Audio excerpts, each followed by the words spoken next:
ایک خوبصورت سے گاؤں میں 3 اچھے دوست رہتے تھے۔ ان کے نام احمد علی اور فاطمہ تھے۔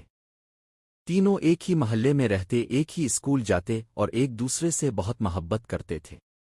ان کی سب سے اچھی عادت یہ تھی کہ وہ ہر کام سے پہلے اور بعد میں اللہ سے دعا کرتے تھے۔ احمد سچ بولنے والا بچہ بننا چاہتا تھا۔ وہ ہر روز فجر کے بعد دعا کرتا، اللہ مجھے ہمیشہ سچ بولنے والا بنا دے۔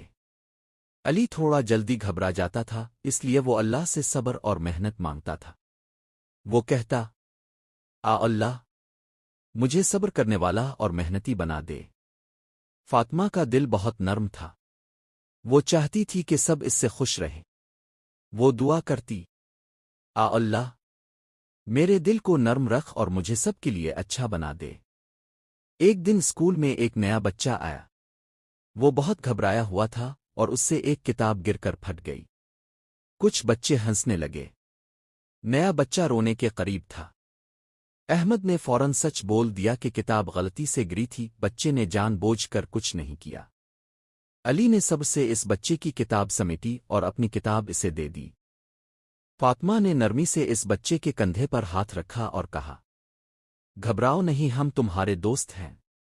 یہ سب دیکھ کر استاد آ گئے۔ انہوں نے تینوں بچوں کی تعریف کی اور کہا، تم تینوں بہت اچھے بچے ہو، اللہ تم سے خوش ہوگا۔ اس دن تینوں دوستوں نے دل ہی دل میں اللہ کا شکر ادا کیا۔